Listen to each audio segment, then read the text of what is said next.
Gente, vamos para o assunto principal, tá? Aécio Neves deu uma entrevista, gente, que é de embrulhar o estômago.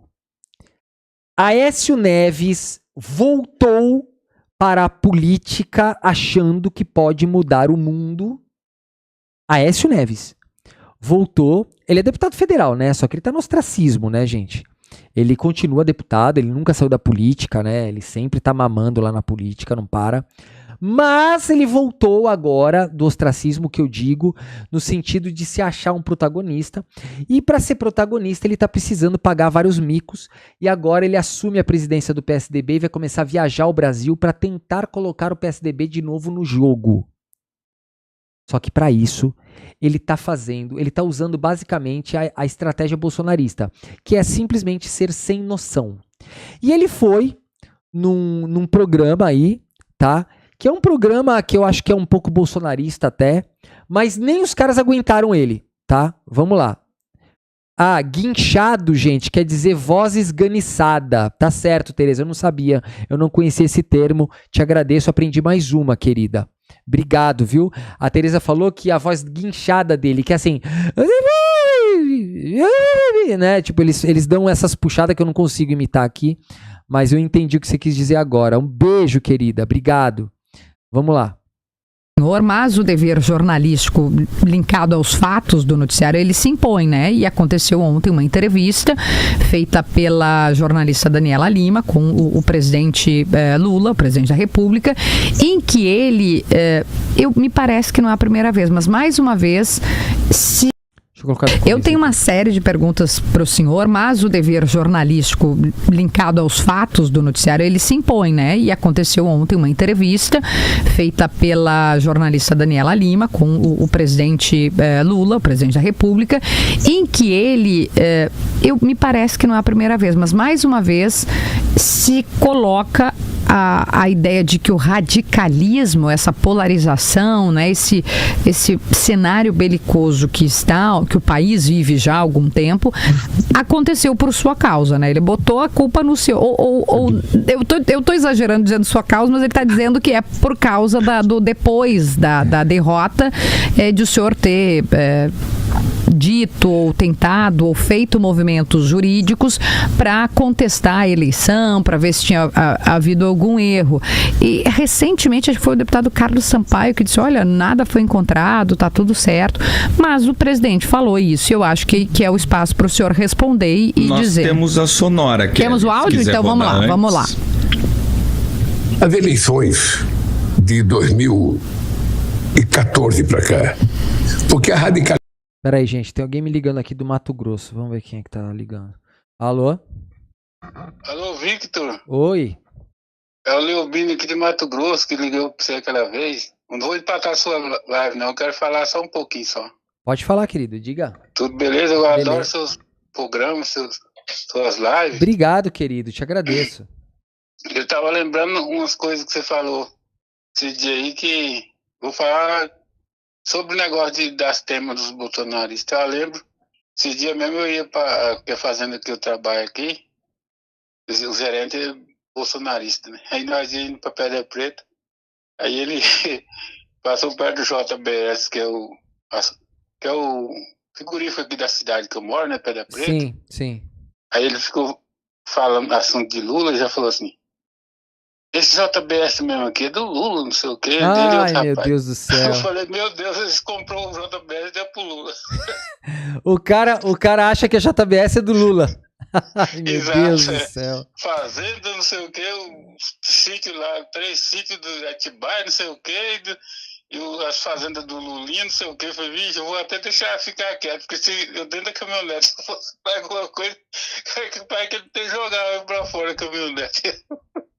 Eu comecei a querer dar risada. Eu falei, para disfarçar, eu falei, esse povo, os políticos têm muita mordomia, mas não quer que nós tenhamos, talvez, né? Eu falei, quase tudo é assim, mas para disfarçar, né? Mas eu não tenho política, não, mas só que eu lembrei do seu. Eu falei, esse povo vive na mesma coisa, assim, tipo, não muda nada, né? Você pode falar que o Lula foi absorvido, que não teve.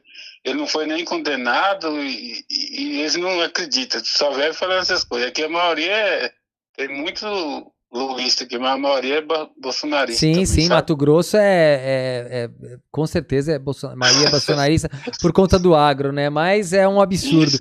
Mas isso aí que você falou é cotidiano já, né? Os caras, assim, eles não procuram saber a verdade. E sabe o que você pode responder pra eles? Você pode responder assim, olha, cara, se o Lula é dono disso tudo, ele deve ser muito burro, porque ele não usufrui de absolutamente nada, porque ele mora no mesmo apartamento em São Bernardo até hoje. Isso. Aí teve um motorista que falou que um dia na cantina, não sei o quê. O Lula vai acabar com o país, não sei o quê. Eu falei, vai acabar por quê? Ele falou, não sei o quê. Eu falei, o emprego tá menos desemprego, a inflação tá baixa. Os ricos continuam ricos. Os ricos continuam ricos, tem uns que foi crescer mais, que nem o Exatamente. E por que o Lula vai acabar com o Brasil? Diz que virar a Venezuela, cadê? Não virou, né? Aí o cara ficou quieto, aí foi comer mais e não falou mais. Tá certo, querido. A gente precisa combater diariamente. Esse trabalho aí é muito importante. Querido. E outra coisa que você falou esse dia que eu ia falar, mas não tive tempo, não deu pra me falar na sua live, que eu não quis atrapalhar, foi assim, dois assuntos, que você falou assim, sobre o assunto de pessoas LGBT queria mais, então, que as pessoas que trabalham muito honestas, são umas pessoas muito certas no trabalho dele, tudo qualificado, eu apoio isso aí, que eu também já vi lá no hospital que eu tive aqui em Rondonópolis faz tempo, muitos anos, tive internado, tinha um rapaz não, que era assim, sabe, cabeludinho, mas ele era responsável das partes do hospital, quase tudo ele resolvia, entendeu? Sim. Você chegava nele assim, ele dava um jeito na hora, entendeu? E tá vendo? Muita gente, eu não tenho preconceito com isso aí não, porque de todos os setores tem gente, claro, mas que faz esse serviço. Isso não muda, né? Isso não muda o caráter não muda o caráter da pessoa e a capacidade que ela tem, né? Muito legal isso. Muito legal a sua observação. Se o cara é um motorista, ele é um motorista bem ajeitado, qualificado, faz as coisas certinho. Não importa se ele é LGBT, se não é, né? Seja lá que for. O importante é ele trabalhar certo nas coisas que ele faz. Ele é ser humano responsável e merece respeito. É isso que... Exatamente, é isso. Obrigado, desculpa de atrapalhar a sua live. Não, querido, foi um prazer conversar com você. Mas não deu certo, faz dia que eu tô com vontade de falar com você. Que legal. Porque as suas lives bate com a minha opinião, né? Tipo assim, eu gosto de assistir as coisas que é certo, notícia que é certo, né? Eu também, quando eu debato uma coisa, é por fatos, não é coisa que eu vi falar, não é coisa que é fato, é IBGE, é jornal, é tudo, entendeu? Perfeito, nossa, eu sou desse jeito. Olha, tô muito feliz de ter alguém tão lúcido aqui acompanhando o canal. Te agradeço muito, querido. Eu tenho parente que é bolsonarista também, mas eu bato de frente. Eu também tenho, todo mundo tem. É desse jeito. Mas valeu, fico com Deus. Boa obrigado, sorte, querido, obrigado, valeu, um grande beijo. Obrigado, falou. Tchau. Que delícia, né, gente? O pessoal trabalha aí, putz, é muito bom, né? Esse tipo de ligação é muito bom. Bom, gente, vamos lá. Eu quero ler aqui o superchat da Gilda. Ela fala assim: Juliana KS, muito obrigado pelo apoio financeiro. É sempre bom ver alguém colaborando com um canal que apoia o Lula e a esquerda brasileira. Cada contribuição ajuda a compartilhar vídeos, ampliar o alcance. Exatamente isso, Gilda. A Gilda é maravilhosa. Ela gosta também, né? Gosta. Vamos lá, querida. Obrigado, Gilda, querida. A Gilda só tacando lenha na fogueira aqui na Juliana KS. A Bieringer. Olha que nome. A Behringer tem uma marca de som, né, que chama Behringer. Eu já usei bastante equipamento deles. A Juju me animou a colaborar. Beijo, que bom. Muito bom isso. É isso aí. E a Eliana Rosa falou assim: Vitor, manda um beijo pra Mira Souza. Mira, falei com a Mira pelo telefone. Um beijo, Mira. Mira é maravilhosa. Mira Souza, nossa querida, nossa hostess aqui do canal, maravilhosa. Então, acho que foi todo mundo, né? Então, vamos lá. Olha aqui, vamos começar aqui a entrevista do Aécio Neves. Meu, o Aécio Neves tá muito ridículo. Vamos lá. A radicalização das eleições, ela começou na disputa do Aécio Neves com a Irma Passoni. O Aécio Neves foi o maior agressor que eu já vi contra uma mulher numa campanha política, aquela de 2014. Tá? Você vê que ele, inclusive, criou a radicalização, entrando com o processo para que a Dilma não tomasse posse. A partir dali começou a radicalização na política brasileira. A sonora, então, dessa entrevista, o áudio. Deputado, o espaço é seu. Kelly, eu agradeço imensamente essa oportunidade e começo dizendo que, infelizmente, para todos nós brasileiros, o presidente da República mente, e mente de forma desavergonhada. O PT tem, ao longo da sua história, o costume de criar narrativas como se elas pudessem mudar a história, né? Se eu quisesse voltar um pouco no tempo para dizer quem começa a dividir o país, eu podia simplesmente voltar a 2009, quando esse personagem, né, o presidente Lula, dizia: temos que dividir o Brasil, frase dele, entre nós e eles, nós que defendemos os pobres, eles que defendem os ricos. Ali foi o início do processo de radicalização. Mas o PT tem uma prática que antecede a isso. Eu digo, Kelly, que sempre que o PT teve que escolher entre o PT e o Brasil, o PT ficou com o PT. O PT votou contra Tancredo no colégio eleitoral quando estava em jogo a democracia no Brasil, porque não lhe interessava ter um presidente democrata que não fosse dos seus quadros. O PT votou contra a Constituição de 88. Cara, começou, mano. O cara é qualquer nota. O Lula não votou contra a Constituição de 88. Eles fizeram uma manifestação dizendo que a Constituição de 88 não era suficiente para proteger o trabalhador. Isso tudo que ele está falando é mentira. Mentira. Tipo assim, ele chegou já do mesmo jeito que os bolsonaristas chegaram. E ele só vai poder falar desse jeito, por quê? Porque ele sabe que ele não tem chance nenhuma de tirar o PSDB da lama.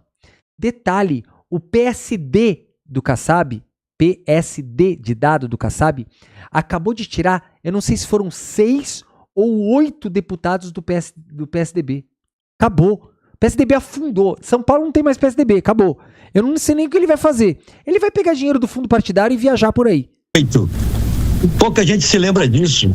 Eu estava lá sentado na primeira fila do plenário, eu já era deputado constituinte, quando o líder do PT, que se chamava Luiz Inácio Lula da Silva, subiu à tribuna para encaminhar o voto não à Constituição.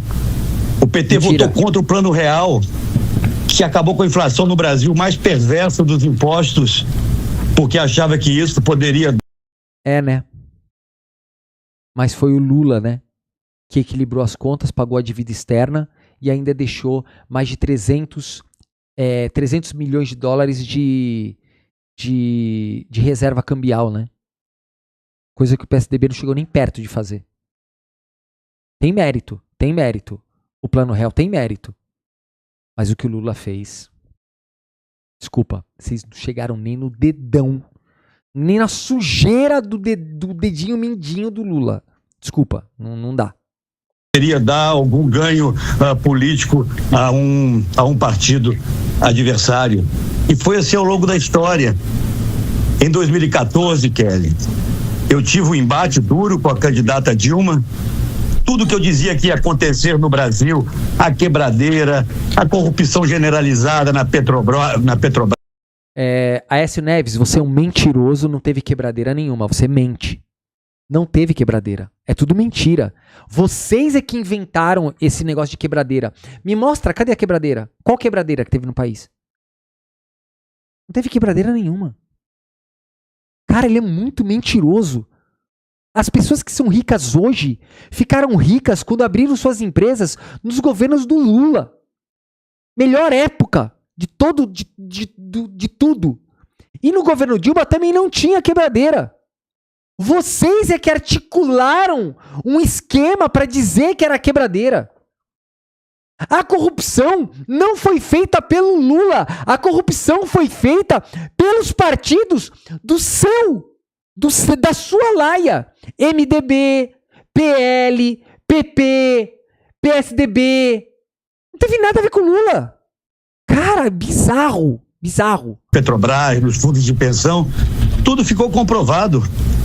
A crise foi tão grande, a crise criada para que eles vencessem as eleições foi tão grande, tão grave, que levou o Brasil a 3 anos consecutivos de recessão. Mentira. A 13 milhões de desempregados. Mentira! Isso tudo foram vocês que armaram para poder ter um pretexto para tirar Dilma, porque vocês não queriam mais 8 anos de governo do PT. Porque se vocês não tivessem dado esse golpe, o que ia acontecer? A gente tava com o PT direto, não tinha nem saído o PT do poder. A gente já ia estar em 20 anos de PT direto, só mudando. O Lula já estaria presidente desde 2018. Vocês são canalhas, vocês não valem nada. Você veio com aquele papo de urna fraudada, que queria recontagem, que queria não sei o quê. Você é mentiroso. Mentiroso. E ela não conseguiu sequer se sustentar no governo porque o Brasil parou. E naquela campanha, Kelly, quem foi... Mentira! A Dilma não ficou no poder porque ela tomou um golpe e depois foi tudo comprovado, Aécio Neves. Você tá com o mesmo discurso lavajatista e bolsonarista. É uma vergonha! Eu espero que o PSDB perca todos os últimos deputados. Só fique você no PSDB, tá? Tomara que só fique você. Quem foi vítima de todas as mais covardes agressões fui eu. O PT espalhou fake news pelo país inteiro de forma ilegal e criminosa, através da utilização de WhatsApp, que era proibido à época. Você provavelmente se lembrarão. E que o Aécio ia acabar com o 13º, Aécio ia acabar com o Bolsa Família, além de ataques pessoais gravíssimos. Mas, deputado, eu jamais fiz qualquer ataque pessoal a ela. Mas tivemos um embate duro. Eu acho que tem... Eu achava, como acabou acontecendo, que a sua vitória seria um equívoco muito grande para o Brasil.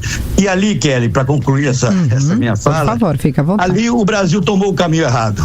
Nós estamos vivendo hoje as consequências daquele equívoco. Porque Mano, Aécio Neves é um louco! O que a gente tá vivendo hoje? Reflexo do quê? O Lula colocou tudo em ordem em 3 anos. Esse governo atual, o governo Lula atual, que está indo para o 4º ano de mandato somente, é o governo que mais entregou e mais resolveu pepino na história. O que o Lula entregou e o que o Lula fez com a economia brasileira não há precedente. Ele simplesmente pegou um país em frangalhos da mão do Bolsonaro, do Jair Messias presidiário, e colocou o Brasil de novo entre as principais economias do mundo. De 14º já tá em 8º, se não me engano. Cara, tu é um louco! Porque nós tínhamos 2 caminhos muito distintos. O da meritocracia, o do governo qualificado, com gente séria, que colocasse o Brasil na rota do crescimento. E esse que o Brasil, a maioria pelo menos, acabou escolhendo, que nos trouxe a esses tempos de hoje. O senhor diria que a culpa, então, é da própria Dilma? Não, eu acho que essa radicalização no Brasil é do PT, começa com eles, sempre fizeram isso. Na campanha eleitoral, o que ocorreu, e o presidente mente, olha o que diz o presidente, olha que irresponsabilidade. Gente, o Aécio acabou de dizer que ele luta pela meritocracia. Meritocracia! Gente, olha, todo idiota, tu tem que ser muito imbecil pra falar a palavra meritocracia no Brasil. Primeiro que não tinha nem que ter essa palavra aqui. Porque o Brasil é um país que nasceu de desigualdades. Todas as desigualdades que você possa imaginar, o Brasil tem. Desde a desigualdade racial, já pelo próprio racismo estrutural, até preconceitos idiotas que foram implantados aqui por pessoas que vieram. Como é que tu vai falar de meritocracia num país que há pouco tempo escravizava pessoas? que você vai falar de meritocracia? Não deu tempo de reparar, Écio. Meritocracia do quê? E você foi o cara que justamente tinha o discurso de meritocracia criticando o Bolsa Família, achando que o Bolsa Família tem a ver com meritocracia. Isso é ridículo. Isso é coisa de imbecil, de bebezinho, de bebê reborn que nasceu em berço de ouro, que é você. Cara...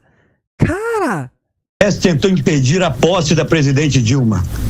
O Kelly, às 8h20 da noite do domingo, em que o Brasil acompanhava, e vocês certamente também acompanhavam a apuração das eleições, 10 minutos após o TSE anunciar formalmente que ela havia sido reeleita, eu telefonei ao Palácio da Alvorada. Nas democracias, Kelly, há uma certa liturgia, né? Claro.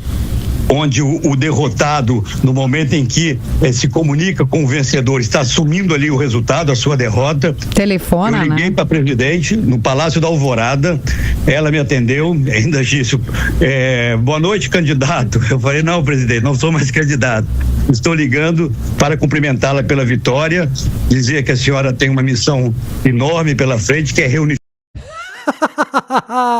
E logo depois falou que as urnas eram fraudadas. Mano, ele é muito cara de pau, velho. Ele é um moleque. O Aécio Neves é um moleque velho. É só isso. É um moleque velho. Só isso, gente. Nasceu em berço de ouro, não tem a mínima ideia do que é meritocracia, não reconhece absolutamente nada que faz parte da história do Brasil. Nada. Ele é o Zema mais velho. É a mesma coisa. O Zema é a mesma coisa que ele, tá? É tudo igual. Reunificar o país, sai muito dividido dessas eleições, né? E estou à disposição para contribuir para isso. Saí dali, dei uma entrevista coletiva para o Brasil inteiro, está aí gravado, onde reafirmei que comuniquei que havia já cumprimentado a presidente pela vitória. Mas, deputado, ela isso foi no domingo, dia 26. 4 dias depois, o PSDB contestou o resultado das urnas. Não é verdade. Vamos mostrar. Não é verdade? Você vê a força da narrativa presidencial. Não é a primeira vez que o presidente fala sobre isso. Até vocês acreditam que nós fizemos isso, né? O que ocorreu? Cumprimentei a presidente, ela não teve a gentileza e a delicadeza de registrar isso quando falou ao Brasil naquele dia. E o que o PSDB fez? A partir de inúmeras denúncias que nós recebemos do Brasil inteiro, não apenas em relação às urnas, mas de crimes mesmo, nos correios, nos órgãos públicos utilizados para ajudar na campanha. Cara, qual crime? Que crime, velho? Se tivesse crime, cadê? Ninguém comprovou nada. Tu é um falador. Tu tá querendo descredibilizar uma eleição com ilações que você não provou nada. Você é um mentiroso canalha. Estamos em 2026 e você tem a mesma narrativa de 2014, cara. É uma vergonha. Cara, que vergonha, mano. Que idiota. Na campanha eleitoral, nós entramos com ações criminais que tiveram curso, que descobriram que os nossos materiais, os correios não entregavam e tudo mais, e pedimos ao TSE. Como que as pessoas iam saber que o material é de vocês?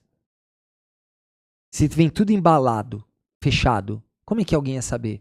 Quem não ia entregar material de vocês? Cara, eles são muito mentirosos, gente. É muito mentiroso, gente. A oportunidade de que fosse feita, ninguém contestava mais a eleição, ela ia tomar posse, não teve em nenhum momento uma palavra minha dizendo que a sua vitória era ilegítima, mas reuniu-se mais de 12 especialistas, inclusive alguns de fora do Brasil, para fazer junto ao TSE uma... Igualzinho o bolsonarismo! Igualzinho o bolsonarismo que pegou aquele argentino pra dizer que a conta da eleição é errada, que é tudo fraudado, que existe um gráfico. É o mesmo discurso dizendo que um cara de fora do país verificou que havia fraude. Mano, é a mesma merda. Igual. Ele é um bolsonarista ressentido, perdedor, que mama no dinheiro público e fala em meritocracia.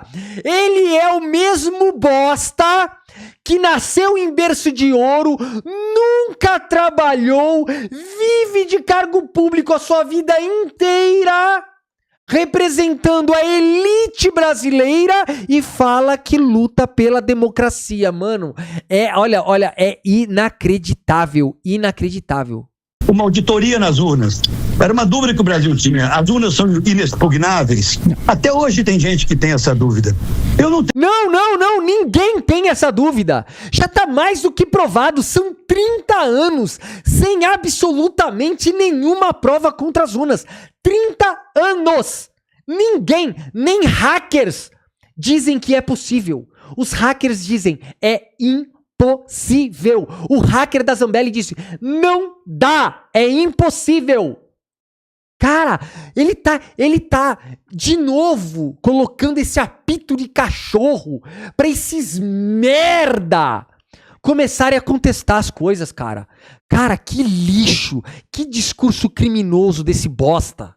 Eu não tenho, eu acho que ela venceu as eleições. Tá, mas demos uma satisfação à parcela do país, foi feita uma auditoria que chegou a uma conclusão meses depois da posse dela, de que as urnas são inauditáveis. Essa é a conclusão.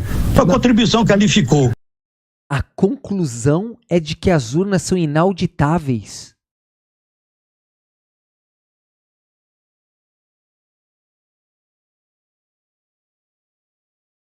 Conclusão de que as urnas são inauditáveis.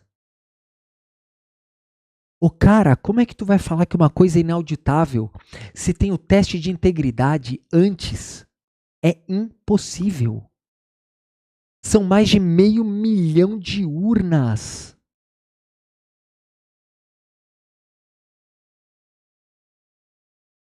Cara, ele é muito vagabundo. Ele veio pro tudo ou nada. Ele tá falando que as urnas são inauditáveis e isso foi um legado que ele deixou.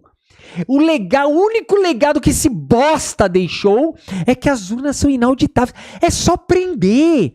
Já bota uma algema nesse cara. Olha o que ele tá fazendo. Ele tá criando caos novamente, tudo igual. Esse monte de bolsonarista vagabundo foram lá, foram todos presos, porque justamente disseram que estavam se manifestando pela inauditabilidade das urnas. Cara, que verme! Mas é nesse ponto que eu queria me centrar um pouquinho. A posse dela não é correta. Mas houve uma contestação, ou no mínimo um questionamento sobre a lisura daquela eleição. Então eu queria que a gente separasse duas coisas diferentes aqui, que uma é a opinião, né? O presidente Lula acha que a culpa é do senhor, o senhor acha... Gente, a Juliana KS falou, o próprio Dino falou mal das urnas quando perdeu. Querida, o Dino foi governador. O que a senhora está falando? O Dino falou das urnas, que ele falou que é sempre bom melhorar o sistema, e não foi com relação ao voto. Foi com relação à biometria, foi com relação ao cadastramento das pessoas. Hoje, até o governo americano disse que o sistema biométrico brasileiro hoje é o melhor sistema que existe. Não tem nenhum país no planeta que tenha um sistema tão seguro de votação quanto o sistema brasileiro. A senhora Juliana KS de novo tá fazendo fake news. Manda mais 8 mil ienes, pelo menos, pra senhora justificar esta merda desta fake news que a senhora tá falando. Acha que o PT tem culpa e tal. Tudo isso é um direito e a gente deve debater, e é saudável que se debata. Agora tem fatos aqui, né? Depois que o senhor... Eu digo o senhor porque o senhor era o presidente do PSDB, era o candidato ali, né? Quando pediu ao TSE para verificar a lisura da eleição, é um fato que... E não necessariamente por causa disso, mas a partir dali, a polarização no Brasil, claro que deu uma recrudescida, né? E a minha dúvida é se o senhor não faz um O Antibabacas falou assim, ó. Victor, você já viu um vídeo de uma dinamarquesa falando que lá tem Bolsa Família e Bolsa Estudos para toda a população? Eu vi e penso que isso deve ser divulgado, pois tem críticos desses programas sociais. Querido, toda a população, todos os países nórdicos, né, países europeus lá mais para cima, todos eles têm isso. Tá? Porque eles pagam impostos altíssimos lá e são países são tão pequenininhos esses países que ali dá para você equalizar tudo de forma mais fácil. O Brasil é um país que, por exemplo, numa região chove muito e numa outra região não tem chuva, é tudo árido. Então é necessário um programa de investimento gigantesco a longo prazo, como é a transposição do Rio São Francisco e tudo mais, para resolver os problemas, para equalizar. Então não é tão fácil fazer, mas sobre os programas sociais, as pessoas daqui são burras, elas não entendem. O brasileiro, ele não tem muita cultura de viajar pelo Brasil. Esse que é o problema. Então um cara que é sulista, ele viaja, por exemplo, para a Europa, ele pega um avião direto do sul para a Europa, para os Estados Unidos, para qualquer lugar, mas ele não viaja no próprio Brasil. Então ele não tem ideia do que acontece nos outros estados. Eles são burros. Entendeu?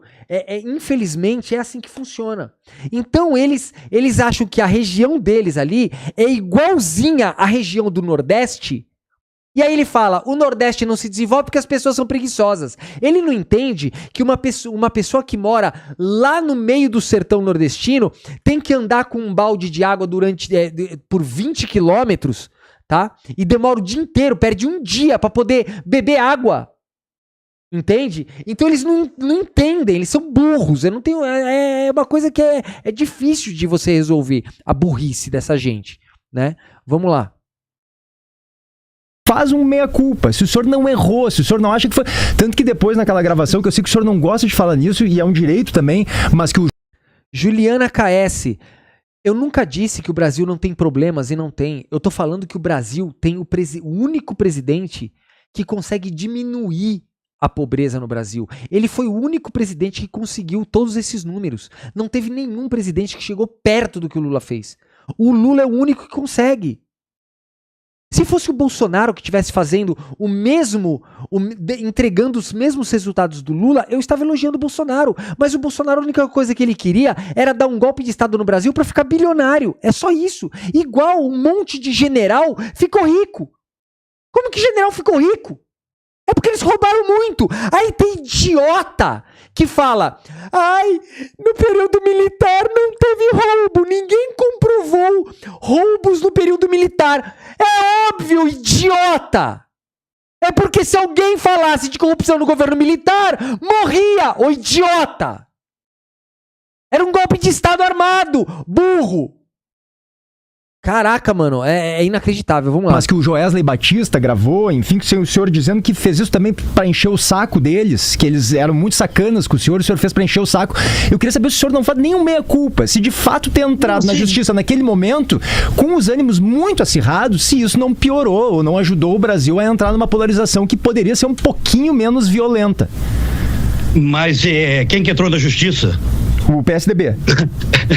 Não, meu amigo, nós não entramos na justiça. Me desculpe, deixa eu corrigi-lo. Nós pedimos uma auditoria junto ao TSE, não teve nenhuma ação judicial. O TSE é a justiça, nesse caso, é o Tribunal Superior Eleitoral. Não, uma ação judicial é outra coisa. Foi feita uma... Ai, Aécio Neves! Ai! Ação judicial é outra coisa. Senhor, quando você faz qualquer tipo de provocação para o TSE, é como se fosse uma ação judicial. É uma ação judicial. Só que as ações judiciais no TSE, elas são específicas porque é um tribunal especial. Então lá os prazos são diferentes, a maneira de se olhar é diferente, o presidente do Tribunal Superior Eleitoral tem poder de polícia, é tudo diferente, mas pode se chamar de processo. É um processo. Mano, cara babaca, mano. O cara quer tirar das costas as merdas que ele fez. É ridículo. uma ação judicial, contestam o resultado. Vamos aos fatos.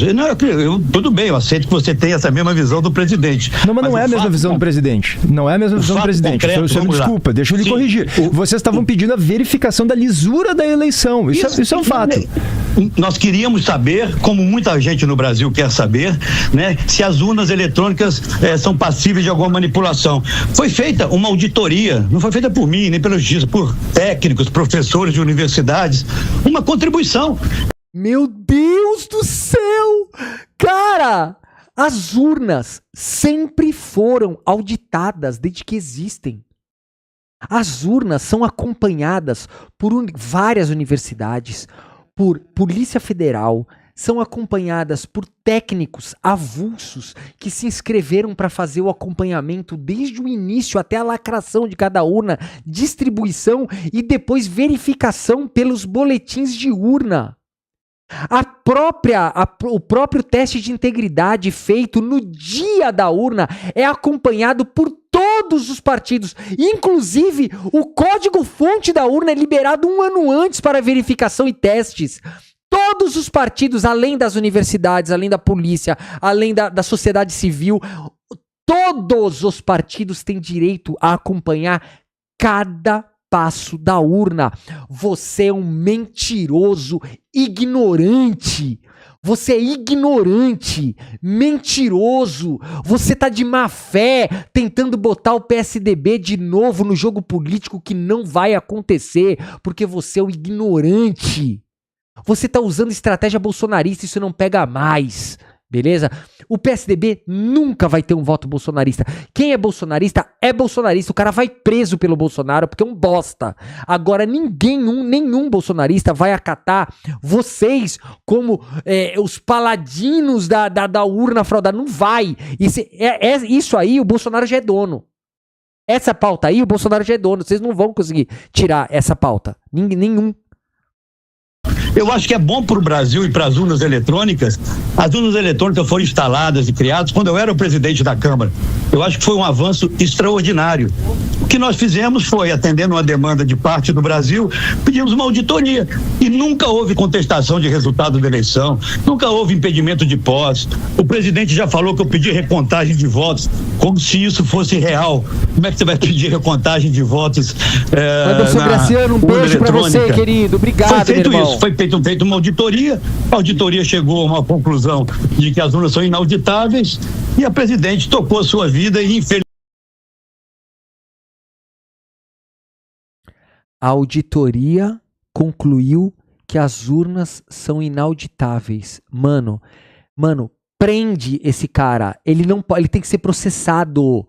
Esse discurso em 2026 é inaceitável. Isso que ele tá fazendo é colocar de volta o bolsonarismo e os crimes deles de novo no assunto nacional. Isso é um ataque direto de um deputado ao Tribunal Superior Eleitoral. Dizer que as urnas são inauditáveis é a mesma coisa que dizer que o Brasil tem eleições fraudadas. Isso é crime! Este vagabundo está eleito pelas urnas inauditáveis que ele alega. Isso não é discurso legítimo, isso é crime.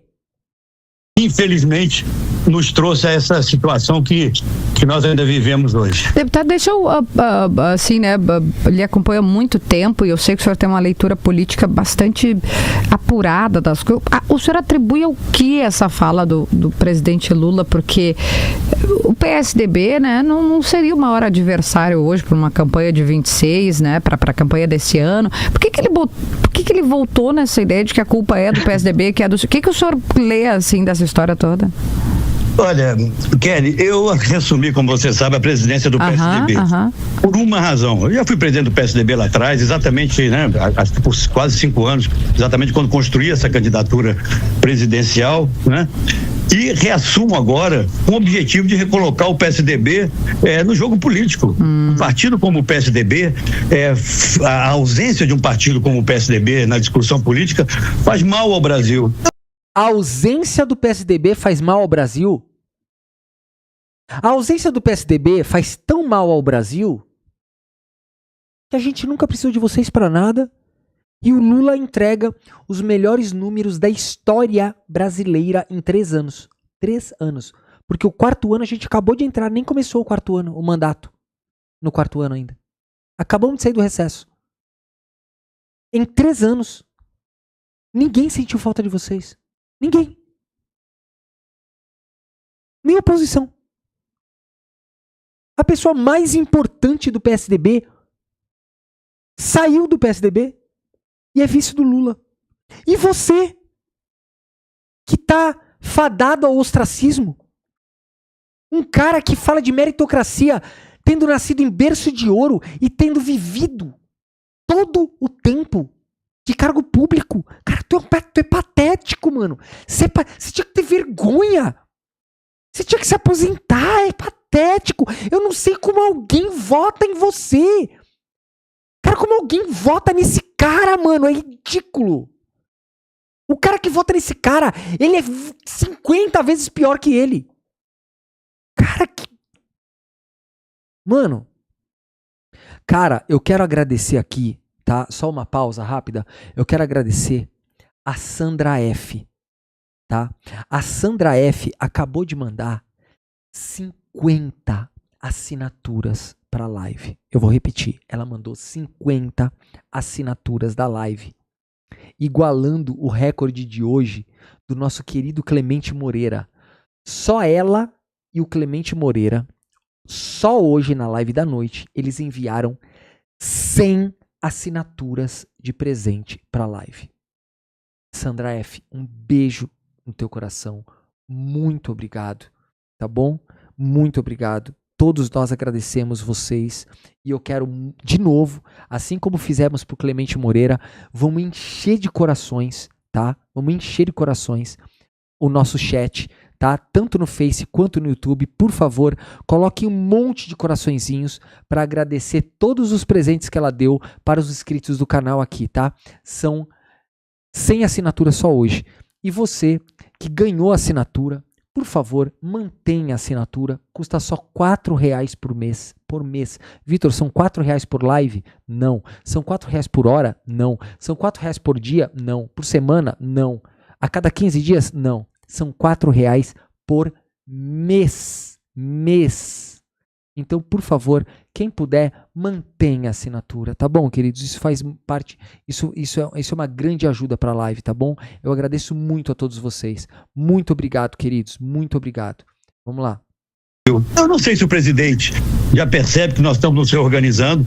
Nós vamos ter mais de 30 deputados eleitos nessas eleições e faremos oposição ao PT. Eu acho que dentro de pouco tempo, porque não... O Aécio Neves, o PSDB, que não tem nem mais deputado, perderam os deputados todos, não tem mais deputado PSDB, só tem ele. O PSDB, ele vai fazer oposição ao PT. Nossa, não, como fala lá em Minas Gerais, né? Não, PT, ó, tá se borrando nas calças, viu, com a oposição de vocês. Nossa, o presidente Lula tá preocupadíssimo com o Aécio Neves fazendo oposição pra ele. Nossa, é uma preocupação. Eu não acredito que esse bolsonarismo sobreviva pelo resto dos nossos tempos, espero que não. Eu acredito que o PSDB voltará a fazer oposição. Ele acabou com a campanha dele. Ele falou mal do Lula e falou mal do bolsonarismo. Acabou, não tem voto, né? O Aécio não se elege pra mais nada, né? Porque ele vai falar o quê agora? Quem é que vai votar nele? Eu não sei quem vai votar nele, né? Não consigo entender, tá? O Lobo do Amor falou assim: Victor, o Ciro Gomes tá no PSDB. Não, eu sei, querido. É por isso que o PSDB tá desse jeito. É o Aécio Neves falando esse monte de merda e o Ciro Gomes se candidatando. Tipo assim, é medíocre, né? Tipo assim, é bagulho meio tosco, né? Meio babaca, né? Tipo assim, caíram, né? O Ciro Gomes é a mesma coisa que o Aécio, é a mesma coisa. São dois lunáticos excluídos da política que se juntaram ali no PSDB, que não tem mais ninguém. O Ciro não tem cargo, o Ciro não é nada. Né? A Gisela Buarque, querida, ela mandou mais um superchat maravilhosa e ela falou assim: nos Estados Unidos também existe assistência social. Sim, inclusive de aluguel, né? Nos Estados Unidos você pede lá uma assistência para pagar aluguel, né? Com ajuda com alimentação, cerca de $290 por pessoa. Section 8, né, que ela falou aqui, ajuda a pagar aluguel. Isso, exatamente, isso que eu ia falar pra você. Isso não é vergonha, é política pública. Exato, vai querer que as pessoas fiquem na rua, né, sem ter que comer. Não é porque a pessoa quer, né? Exatamente isso. Obrigado, querida. Obrigado por mais esse superchat. Muito obrigado. Oposição ao PT. Eu não sei se o presidente tem essa percepção, mas eu tenho que agradecer a ele a homenagem, né, de trazer esse debate, onde eu acredito que a verdade sempre vai prevalecer. Deputado, o senhor é um tucano histórico, né? Já foi presidente do partido, é presidente do partido, governador, senador, candidato a presidente. Hoje, o PSDB, né, esse partido que um dia disputou o país com o PT, vive uma certa irrelevância histórica perto do que já foi, perdendo quadros, cargos, espaços, enfim. Eu tenho duas perguntas, então. Na sua avaliação, onde o PSDB se perdeu para chegar nesse ponto? Porque quem acompanha a política há mais tempo, 20 anos atrás, diria que o cenário de hoje é impensável, né, para os tucanos. E como que vocês pretendem buscar esse protagonismo que o senhor está mencionando? Olha, eu acredito na política, e né, estou na política até hoje porque eu acredito nela. Eu completo esse ano, aliás, estou completando já esse ano, 40 anos consecutivos de mandatos eletivos. Meritocracia, iniciativa...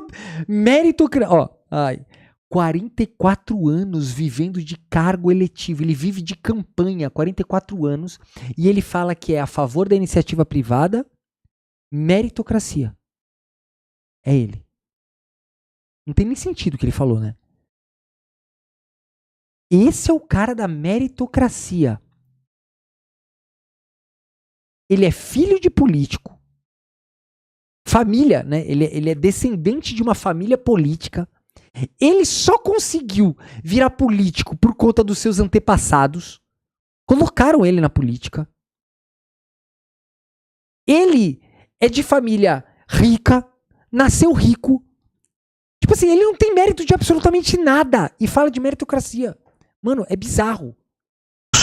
Eu, desde 1986, nunca fiquei um dia sem mandato. Claro que eu agradeço a generosidade dos mineiros. Mas eu cito esse fato para dizer que eu continuo acreditando na política e não acho que o resto dos nossos tempos, né, os nossos filhos e netos, vão viver num país resumido ao lulopetismo de um lado e ao bolsonarismo de outro. O Brasil é muito, muito maior do que isso.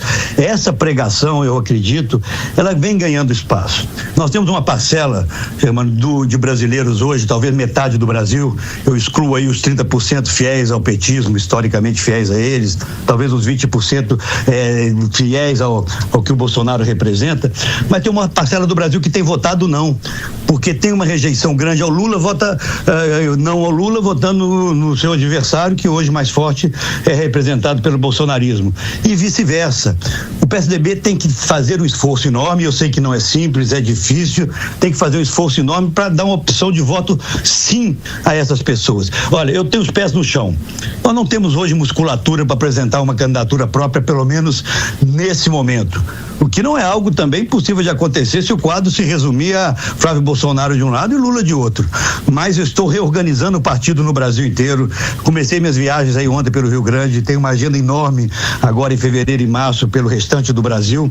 Nós vamos colocar o PSDB de pé de novo. O Brasil hoje é um oceano de partidos pragmáticos. Nós estamos vendo o que está acontecendo aí, né? E o PSDB é uma ilha programática. Pode-se gostar ou não do PSDB, né? Mas nós temos um projeto para o Brasil.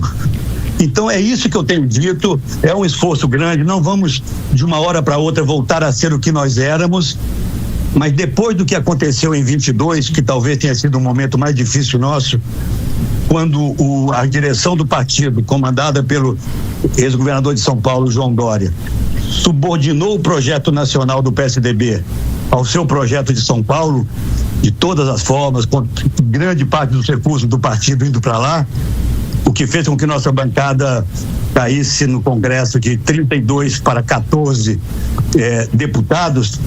Agora nós estamos nos reerguendo. Eu tenho dito e brincado que nós passamos por uma lipoaspiração. Estamos menores, mas mais coesos e com a mesma determinação. O PSDB, ele não pode ser medido só o número de prefeitos, de vereadores, de governadores. Nós temos uma história e temos agora um desafio de construir um futuro. É por isso que eu estou aqui, por isso que eu tenho me esforçado. Beijo, querida. O tempo é que vai dizer se isso é viável ou não. Deputado, aliás, um dos fatores, acho que contribuíram para essa lipoaspiração que o senhor falou no PSDB foi o PSD, né? Agora, ontem, inclusive, houve o anúncio acho que 5 ou 6 deputados estaduais de São Paulo que migraram também do PSDB para o PSD. São 6 deputados, na verdade, né? E aí, outros líderes importantes da legenda já tinham ido para o PSD. O governador Eduardo Leite, a governadora Raquel Lira, de Pernambuco. Como é que o senhor avalia esse movimento? O senhor está falando sobre ser programático ou pragmático, né? Então, Gilberto Kassab tem, de fato, tirado bastante gente do PSDB e está conseguindo fazer um partido com relevância nacional, enquanto o PSDB está perdendo força, né? O que o senhor acha que está ocorrendo e como reverter esse cenário? Vamos lá, eu agradeço a oportunidade e reconheço que o PSD é o partido que mais cresce no Brasil. Talvez eu não concorde com, vamos dizer, o termo relevância, porque vamos lá, o Kassab tem uma lógica de fazer política muito diferente da nossa. Nós temos um projeto para o Brasil, como eu disse, goste ou não, nós somos um partido que defende uma posição liberal na economia, inclusão social. Ele defende uma posição liberal na economia, a economia que ele nunca participou, a economia que ele nunca trabalhou, viveu a vida inteira de cargos públicos com dinheiro público, conseguiu se eleger no nome da sua família, porque ele mesmo não construiu absolutamente nada, e ele acha que vai cagar a regra assim, ó. Ele falou que tem um plano pro Brasil. Não tem plano nenhum. O único legado que o PSDB deixou foi a privatização. A venda do que o povo brasileiro construiu. Para os próprios amiguinhos comprarem. Porque ele sempre fala assim, é um absurdo essa empresa aqui. Aí quem é que compra? Eles mesmos. Eles mesmos compram as empresas que eles mesmos... Pô, se a empresa é uma merda... Por que tem alguém que compra? Gente, é muita cara de pau, cara. Cara, tem que ser muito vagabundo, né, cara? Uma forma pragmática de ver a política externa em favor dos interesses do país, sem alinhamentos ideológicos, uma gestão pouco eficiente, com resultados, enfim. O PSD... Tu viu que ele falou tudo genérico, né? Ele não falou nada pontual. Ele falou tudo genérico. Temos que fazer a nossa política externa de uma melhor forma, temos que não sei o quê. Mas ele não falou nada. Ele não falou o quê, como, ele não falou nada disso. O único que entregou resultado de verdade foi o governo Lula. Só, o único. Desde o primeiro dia da sua criação até hoje, eu brinquei ontem disso, jamais deu um dia de serviço na oposição. Porque a lógica deles é participar de todos os governos para aumentar a sua bancada, ter mais cargos públicos, aumentar o fundo eleitoral, para, repetindo nessa bola de neve, de novo aumentar a bancada. Aí eu pergunto, para quê? Para apoiar qualquer governo. A lógica do MDB, né? Do MDB, mas o PSDB, eu acho que está fazendo isso. Ele falou que o PSD faz qualquer coisa para aumentar sua bancada e aumentar fundo partidário. E o PSDB? Quem é que o PSDB tem? Ciro Gomes. É qualquer coisa. É fazer qualquer coisa. Botar o Ciro Gomes no PSDB é um ato de desespero para qualquer coisa. Bota qualquer um, quem? Não tem ninguém. Não, tem ali o Ciro. Não, Ciro não, tá louco. Não, bota ele, tá bom, bota qualquer um, pelo amor de Deus. É isso. Ele não consegue olhar pro próprio umbigo. Não consegue. O PSD, desculpa, está fazendo isso hoje de forma mais contundente, sem limites. Vamos lá, você citou os parlamentares que realmente estão indo para o PSD. Poderia citar outros. Por que será que eles vão? Porque pelos olhos azuis, não sei se são azuis do Kassab, né? Não, é porque o Kassab oferece a essas pessoas espaços de poder. No governo Lula, onde eles têm 3 ministérios. Meu Deus do céu, todo partido faz isso. Para ter o apoio, tem que ter protagonismo. Essa é a política, assim. A democracia sempre funciona dessa forma. E o PSDB sempre foi assim. Mano, ele é muito cara de pau. Cara de pau, Aécio Neves é cara de pau. Nos governos estaduais, eles apoiam todos os governos estaduais do país. No governo do Tarcísio, como oferecer, né, convênios, apoios, emendas, como oferecer. Meu, só tá faltando uma coisa pro Aécio Neves falar agora. Só falta uma coisa. Ele fala assim, nós somos antissistema. Só falta isso. Se ele falar que ele é antissistema, eu termino a live. Só falta ele falar isso. Nós somos antissistema. Só falta isso. É a última coisa que falta. A Tereza Cristina, ela mandou um superchat aqui e ela falou assim, a direita é hiperideológica, mas a quer só pra si. Os outros não podem ser ideológicos, mas existe partido que não tem ideologia? Então, eu acho que tem, Tereza. Partido que não tem ideologia. Se isso pudesse ser chamado de ideologia, o PSD seria ideologia do dinheiro, né? Mas se isso não é ideologia, não é aquela ideologia que a gente conhece de políticas públicas, tal, a ideologia, né, da convivência em sociedade, o PSD não tem ideologia, o PSD do Kassab não tem ideologia. Porque o PSD, ele tem um pé no governo Lula, um pé no governo Bolsonaro, um pé no governo de todos os lugares. O PSD é qualquer nota. É fundo partidário puro e administração de mandatos. O único partido que realmente tem ideologia nesse país é o PT e o PSOL, só. São os únicos 2 partidos que eu entendo que tem ideologia. Não tem mais nenhum. Oferecia no governo do Bolsonaro, onde tinham também 3 ministérios. O Pedrão RV, ele falou assim, é uma vergonha, tenho vergonha de ser mineiro, né? É uma vergonha de ser mineiro ter político criminoso chamado Funga Neves. Eu vou mudar o nome, Funga Neves. Então é um partido vocacionado para influenciar governos e passam a ser relevantes em governos, mas jamais é um partido preparado e vocacionado para liderar um projeto no Brasil. Por isso eu acho que ele é forte hoje, tem musculatura, mas para mim não tem relevância política. O senhor entrou no avião, tá? Tal como veio aqui para o Rio Grande do Sul ontem. Tem 2 poltronas disponíveis. Mano, um cara do PSDB dizendo que o PSD não tem relevância política. Mano, tem que ser muito sem noção, né? O cara tem que ser muito playboyzinho, tipo mimado, né? Pra falar um negócio desse, né? Não consegue enxergar a própria situação, né, cara? Bizarro, né? De um lado e de outro. Uma é do lado do Lula. O outro é do lado do Kassab. O senhor senta em qual? Eu sento nas duas e vou cochilar. Agora o senhor deu uma... Não é de direita, não é de... Aí o senhor me... Agora eu não entendi. Nem de direita, nem de certo, eu achei... Que ridículo, mano. Ele é muito ridículo. Eu sei, Eliane, eu sei. Ele é neto do Tancredo Neves. Por isso que eu falei que... E não é só isso. Na família dele teve vários políticos, né? Não teve só o Tancredo Neves.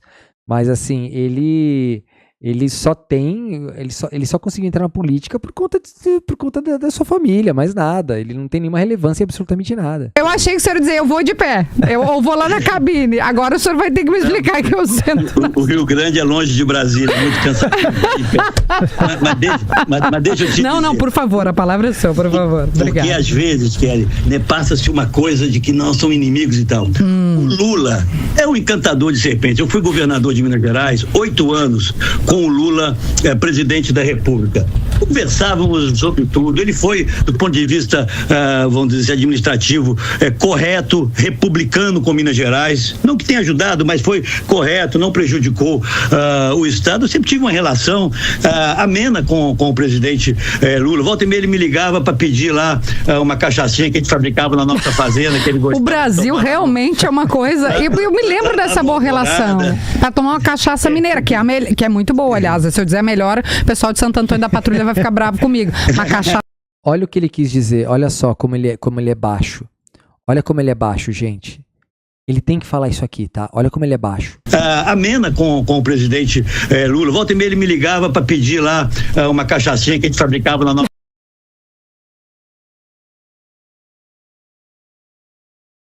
E o Lula precisava te ligar para pedir uma cachaçinha. Tá falando sério isso? Ele é muito canalha, velho. Muito canalha. Entendeu? Ô, Aécio, por que você não fala, então, de algum vício seu? Você tá falando que o Lula era viciado em cachaça, né? Que tinha que te ligar. O Lula te ligava pra pedir cachaça? Cara, ele é muito vagabundo, gente. Esse Aécio. Na nossa fazenda, que ele gostava. O Brasil... A gente precisa descobrir quem te fornecia as coisas que você gostava. Realmente é uma coisa... Eu me lembro dessa boa relação. Para tomar uma cachaça mineira, que é muito boa, aliás. Se eu dizer melhor, o pessoal de Santo Antônio da Patrulha vai ficar bravo comigo. Uma cachaça mineira é bom demais. Eu não sei se eu tenho 2 minutos, mas você está me instigando a contar um episódio histórico que pouquíssima gente conhece, porque eu jamais o contei publicamente. Antes de 2010, para você ver como é que é a política, não é? Eu no PSDB, governador de Minas, com meu nome já de alguma forma especulado para disputar a presidência da República. Super bem avaliado, claro, eu lembro disso. O candidato acabou sendo o Serra, com o nosso apoio, né? E eu fui ao Senado naquela eleição, mas em 2010, numa visita a Minas Gerais, para a entrega da medalha Santos Dumont, né? Nós temos essa tradição em Minas, de algumas homenagens, na fazenda Cabangu, no município de Santos Dumont. O presidente da República veio, desceu de helicóptero lá no Palácio, e nós descemos depois próximo à fazenda e fomos de carro num trecho de uns 3 quilômetros na estrada de terra. E naquele momento o MDB, o presidente não tinha candidato à sua sucessão, e o MDB tinha uma briga enorme. Na época o Garotinho, se não me engano, é que brigava para ser candidato, ex-governador do Rio de Janeiro. Mas para resumir, no meio dessa estrada, ele pede que o motorista pare o carro. Estava com ele o ajudante de ordem chamado Gonçalves Dias, que depois virou general, ficou até conhecido nesses últimos episódios aí, era o ajudante de ordem do presidente. Ele pede que eles desçam do carro, ficou uma fila de carros parados, eu e o presidente sentado, eu, o governador e ele, presidente, sentado no banco de trás. Aí ele fez uma brincadeira e disse comigo o seguinte: olha, você quer ser presidente da República, né? Ele já estava reeleito, né? Em 2010, no início de 2010. Aí ele pega uma meia dessas meias compridas, assim, de seda, fala assim: você precisa de 2 coisas para ser presidente da República: ter uma meia bonita igual essa minha e se filiar ao MDB.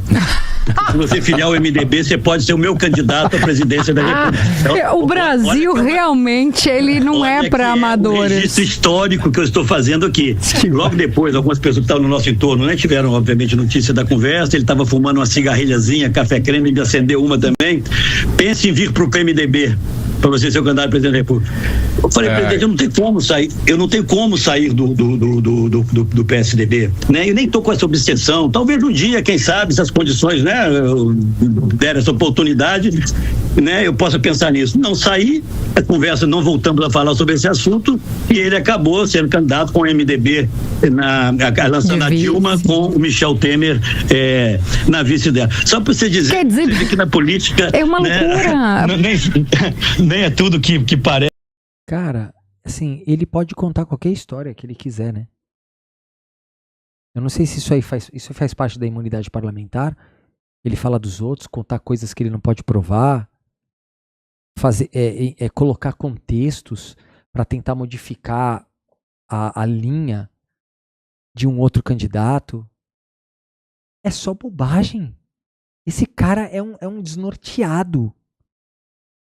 Mas ele não conta as próprias histórias, né?